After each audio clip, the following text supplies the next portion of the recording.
She told you you could stay? Okay. Original Glow Girl, Lisa Moretti. Ah, yes. Tina Ferrari. Woo! Tina Ferrari.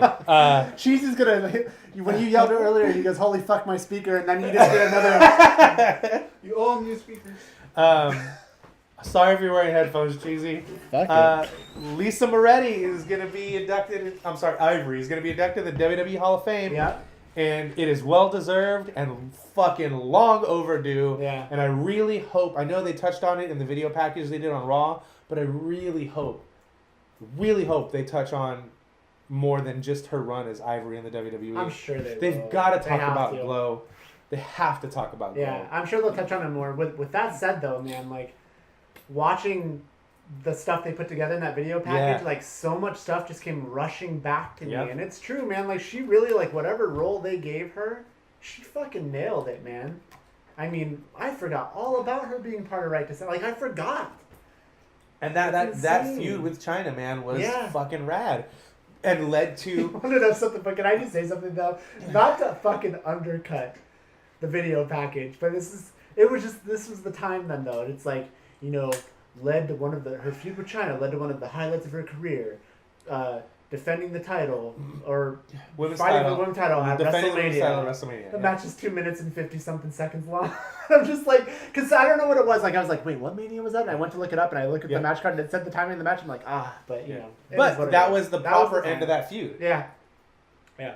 But yeah, I really, really am excited about this, and like as anybody who's watched the show for any amount of time knows, we love wrestling. And two, when we talked about the Glow trailer, I specifically said, "Who's your favorite Glow girl, and why is it Tina Ferrari? And if it's not, get the fuck out."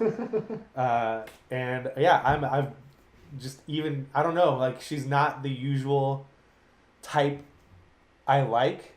But for some reason, something just does it for me about Ivory, man. Yeah, she's got, I mean, not taking away from her looks at all. Because I don't mean that when I say that, but she's definitely she's got a really good personality, a very bubbly personality. And so, like, if for some reason you look at her and she's not for you, she's going to win you over in other ways. Yeah, and just the few times that she came to UPW and stuff, I was like, oh my God.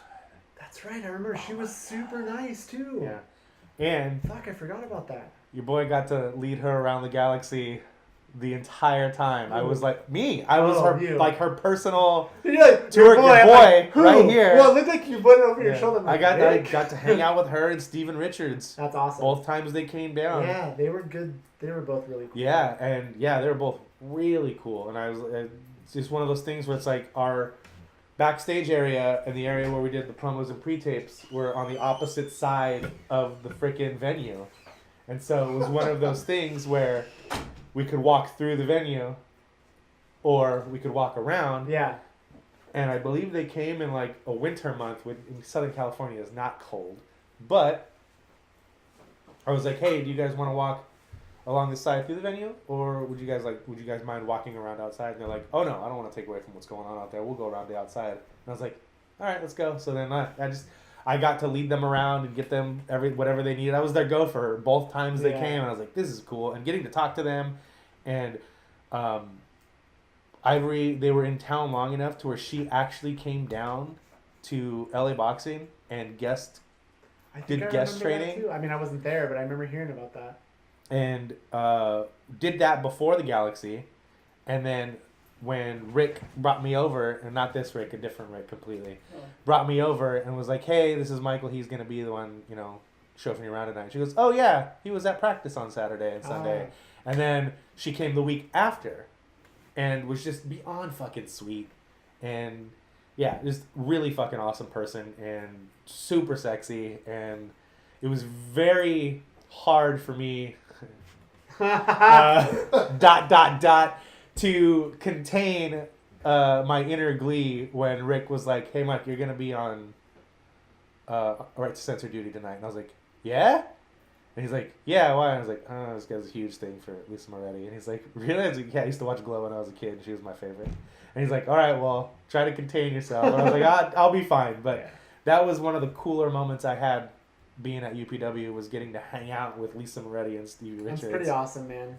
That's really cool. Yeah, I had forgotten when they were there, but she was super nice. Yeah, her and Molly Holly. Yeah, was amazing. But yeah, I Those just were some good days. yeah, some of my favorite times being a part of wrestling weren't even wrestling. It was getting to, again, for whatever reason, Rick would always put me with those people, like when they came in. That's cool. And yeah. I'm bummed out that things went the way that they did. Bryant and I had every intention when we finished college to just join up the school and do it. And like, I guess I really could. It was hard for us because we were in San Diego most of the time.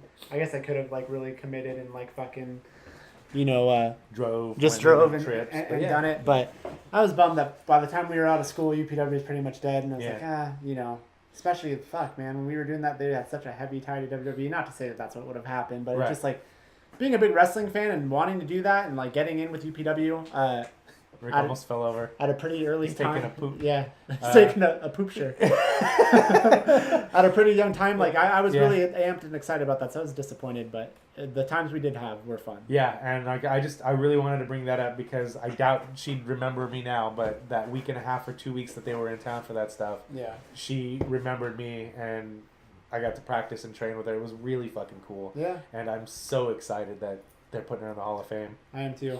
Dude, I even said like to my wife going back to like last October, I was like, I wonder who they're gonna do for the Hall of Fame this year. And I was like, if they don't put Ivory in the Hall of Fame this year, they're fucking up.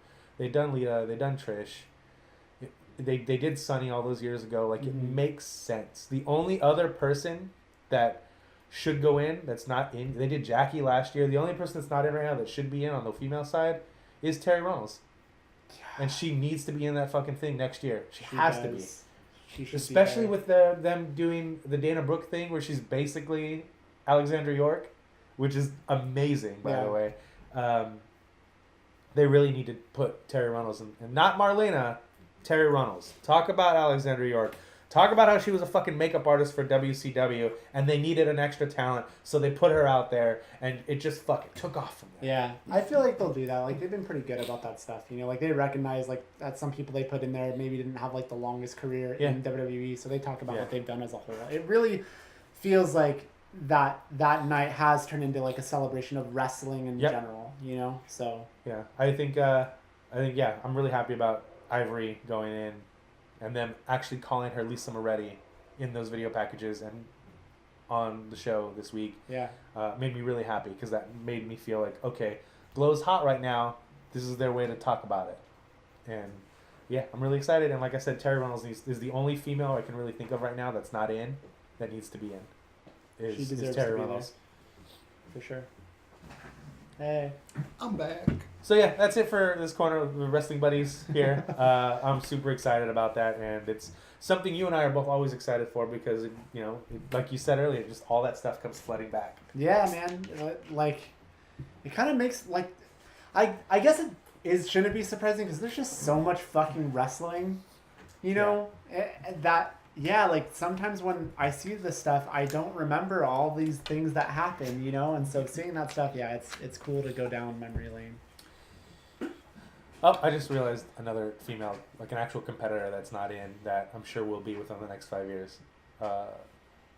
Victoria. Oh, yeah. Without a doubt.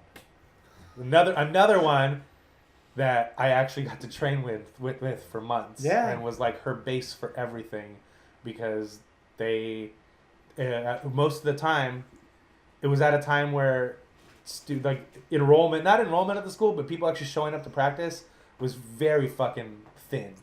And so it would end up being like me, Tom Howard who was teaching, Lisa, and like a couple of other people that were brand new. So Tom wasn't going to put someone brand new with this girl that's already getting looked at by WWE. And so I got to be like her base for everything from the flashy head scissors stuff to like being the only one that knew how to get light enough for her to lift and actually do actual moves too. So it was really fun. Like I have a lot of awesome memories and stuff from that era and people that went on to do more things. Miz also, John Cena, like so many cool things, and I like to cram that stuff in and talk about wrestling anytime I can here. So. Yeah, of course. But yeah, Ivory for Hall of Fame. Yeah. Right, cool. Nick? Yeah.